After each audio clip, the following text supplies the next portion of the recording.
Hi friends, இன்றைக்கி நம்ம YouTube சேனலில் பார்க்க போகிறது என்னென்னு பார்த்தீங்கன்னா காரோட ஹிஸ்ட்ரி பற்றி பார்க்க போகிறோம். அது இல்லாமல் ஜீப்போட ஹிஸ்ட்ரி பற்றி பார்க்க போகிறோம். அடுத்ததாக அதாவது ஜீப்புக்கான பேர் காரணம் பார்க்க போகிறோம். அதாவது ஜேஇபி இதுக்கான பேர் காரணம் என்ன, இது எங்கே வந்துருக்குங்க பார்க்க போகிறோம். அடுத்ததாக என்ன சொல்ல போகிறோன்னா, யார் கார் ஆக்சிடெண்ட்டில் முதல்ல இறந்து போயிருக்காங்க, எந்த வருஷத்தில் இறந்து போயிருக்காங்கன்னு சொல்ல போகிறேன். அடுத்ததாக இப்போ வந்திருக்கக்கூடிய செல்ஃப் ரிப்பேரிங் கார்னு சொல்லக்கூடிய தன்னை தானே சரிப்படுத்திக் கொள்ளும் காரை பற்றி நான் சொல்ல போகிறேன். ஸோ வாங்க வீடியோக்குள்ள போகலாம்.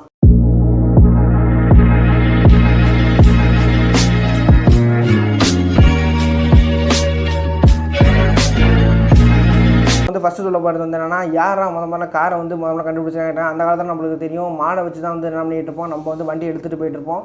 அதுக்கப்புறம் வந்துச்சுன்னா கொஞ்சம் கொஞ்சமாக என்ன பண்ணியிருக்காங்கன்னா காரை கண்டுபிடிச்சிருக்காங்க. இந்த காருங்கிற வார்த்தை எதுலேருந்து வந்துருங்க கேட்டீங்கன்னா, இது ஒரு லத்தீன் வார்த்தை. இதுக்கான பேர் கேரஸ் அல்லது காரம்னு சொல்கிறாங்க.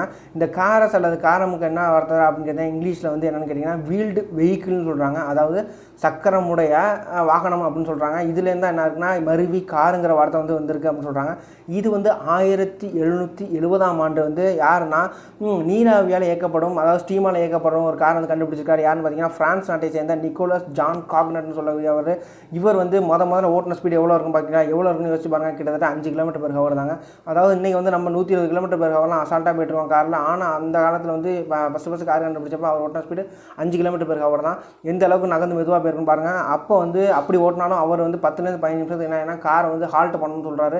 அதை ஹால்ட் பண்ணால் ஒன்றும் இல்லைங்க, 10லேருந்து 15 நிமிஷத்துக்குள்ளே கார் ரொம்ப சூடாகிடும். அதனால் கார் நிப்பாட்டிட்டு என்ன பண்ணணும், மறுபடியும் தண்ணியை ஃபில் பண்ணிட்டு மறுபடியும் நீராவி ரெடி பண்ணிட்டு தான் போகணும் அப்படின்னு சொல்கிறாங்க. ஸோ அதுக்கப்புறம் கொஞ்சம் கொஞ்சமாக டெவலப் ஆகி இந்த கார் எப்போனா 1886ஆம் ஆண்டு என்ன பண்ணியிருக்காங்கன்னா கார்ல் பென்ஸ் என்னக்கூடிய ஜெர்மன் இன்வெர்டர் என்ன பண்ணியிருக்காருன்னா இந்த காருக்கு மாடர்னாக வித்திட்டவர் இவர் தான் அப்படின்னு சொல்கிறாங்க. இவர் யூஸ் பண்ண கார் 3 சக்கரம் உடைய காரு. ஸோ இதில் முக்கியமானது யாருன்னு பார்த்தீங்கன்னா நிக்கோலஸ் ஓட்டர்னு சொல்லக்கூடிய இவர் தான் பெட்ரோல் இன்ஜினை இன்ட்ரடியூஸ் பண்ணியிருக்காரு. அதுக்கப்புறம் தான் கொஞ்சம் கொஞ்சமாக இன்க்ரீஸ் ஆகிருக்கு இந்த காரோடைய வளர்ச்சி. ஸோ கார்ல் பென்ஸ் யூஸ் பண்ணக்கூடிய அந்த காரோடைய வடிவமைப்பு மற்றும் அதோடைய எப்படி போய் ஓடுது அப்படிங்கிறத வீடியோ பாருங்கள்.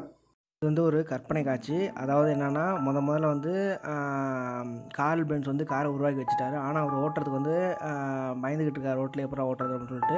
அவருக்கு தெரியாமல் என்ன பண்ணுறாங்கன்னா அவருடைய ஒய்ஃப் பெர்த்தா பென்ஸ்னு சொல்லக்கூடியவங்க என்ன பண்ணுறாங்கன்னா எடுத்து ஓட்டுறது தயாராக இருக்குன்னு சொல்லிட்டு எடுத்து ஓட்டுறாங்க. எவ்வளோ ஓட்டிருக்காங்க கேட்டிங்கன்னா கிட்டத்தட்ட 105 கிலோமீட்ரு. இது நம்மளுக்கு நிறைய பேர் தெரியாத விஷயம். முதல்ல மாடர்ன் காரை ஓட்டினது யாருன்னு பார்த்தீங்கன்னா பெர்த்தா பென்ஸுங்கிற ஒரு பெண்ணு தான்.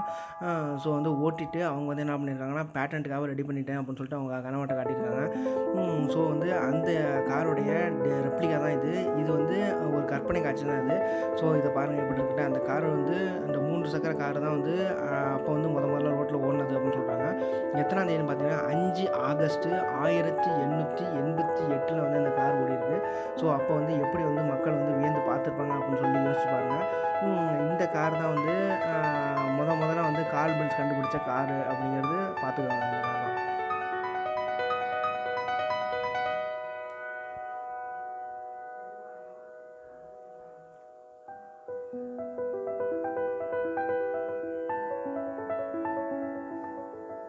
என்ன ஃப்ரெண்ட்ஸ், வீடியோ பார்த்தீங்களா? இப்படி தான் அந்த கார் அந்த 3 சக்கரனுடைய கார் இயங்கிட்டு இருந்துச்சு. அப்போ அதுக்கப்புறம் தான் என்ன பண்ணியிருக்காங்கன்னா கொஞ்சம் கொஞ்சமாக என்ன பண்ணியிருக்காங்கன்னா அதுக்கப்புறம் 1902ஆம் ஆண்டில் இப்போ இங்கிலாந்தை சேர்ந்தவர் ரான்சம் ஐவால்டுன்னு சொல்லக்கூடியவர் என்ன பண்ணியிருக்காங்கன்னா ஒரு இண்டஸ்ட்ரி ஆரம்பிச்சிருக்காரு. இது மக்களுக்கு பயன்படணும் இந்த கார்னு சொல்லிட்டு ஆரம்பித்தவர் நல்லா சக்ஸஸ் ஆகிருக்கு. அதுக்கப்புறமா 1914ஆம் ஆண்டு ஹென்ரி ஃபோர்டுன்னு சொல்லக்கூடியவர், இப்போ தெரியும் நம்மளுக்கு ஃபோர்டு கம்பெனி தெரியும்.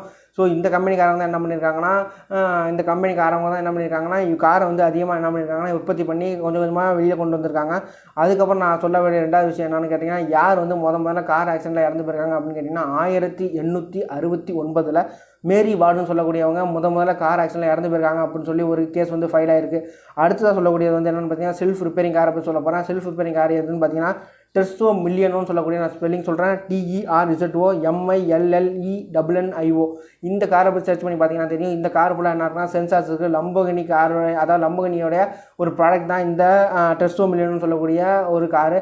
இந்த காரில் உள்ள சென்சார்ஸ் என்ன பண்ணிங்கன்னா ஒரு கிராக்கோ இல்லை கார் மேலே ஏதோ ஒரு பிரச்சனை வந்தாலும் இது என்ன ஆகுனா நானோ பார்ட்டிகல்ஸ் யூஸ் பண்ணி ஃபில் பண்ணிக்குது. இது ஃபில் பண்ணி இல்லாமல் டயக்னோஸ் பண்ணிட்டு என்னென்ன காரில் ரிப்பேருங்கிறது ஈஸியாக அதே கண்டுபிடிச்சி அதே ரிப்பேர் பண்ணிக்கும் அப்படின்னு சொல்கிறாங்க. ஸோ இது எனக்கு ஆச்சரியமாச்சு, அதை உங்கள்கிட்ட சொல்ல நினச்சா சொல்கிறேன். அடுத்ததாக சொல்ல போகிறது என்ன பார்த்தீங்கன்னா ஜீப் முதல்ல வேர்ல்டு வார் 1 யூஸ் பண்ணுறாங்க. நம்ம ஜீப்னு சொல்கிற வார்த்தைக்கான ஏதாச்சும் ஒரு அர்த்தம் இருக்குமான்னு கேட்டிங்க, கண்டிப்பாக இருக்குங்க. இது வேர்ல்டு வார் 1 US ஆர்மியால் யூஸ் பண்ணப்பட்டது தான், யுனைடெட் ஸ்டேட்ஸ் ஆஃப் அமெரிக்காவில் யூஸ் பண்ணப்பட்டது தான் இந்த ஜீப்புங்கிற வார்த்தை. இந்த ஜீப்புங்கிற வார்த்தை எதுலேருந்துற மாதிரி வந்திருக்கு அப்படின்னு கேட்டிங்கன்னா ஜென்ரல் பர்பஸ் அப்படின்னா கவர்மெண்ட் பர்பஸுங்கிற வார்த்தையிலேருந்து மாதிரி வந்திருக்கு. ஜிபி என்று அழைக்கப்பட்ட இந்த ஜீப் வந்து என்ன கொஞ்சம் கொஞ்சமாக மறுபடி ஜிபின்னு வந்தது ஜீப்புன்னு ஃபார்ம் ஆயிருக்கு இந்த வார்த்தை. ஸோ இதை பற்றி தான் வீடியோ போடணும்னு நினச்சேன். இந்த வீடியோ போட்டால் இந்த வீடியோ பிடிச்சிருந்தா லைக் பண்ணுங்கள், ஷேர் பண்ணுங்கள், கமெண்ட் பண்ணுங்கள். பிடிச்சிருந்தா மட்டும் சப்ஸ்கிரைப் பண்ணுங்கள், பெல் பட்டன் கிளிக் பண்ணுங்கள். Good bye.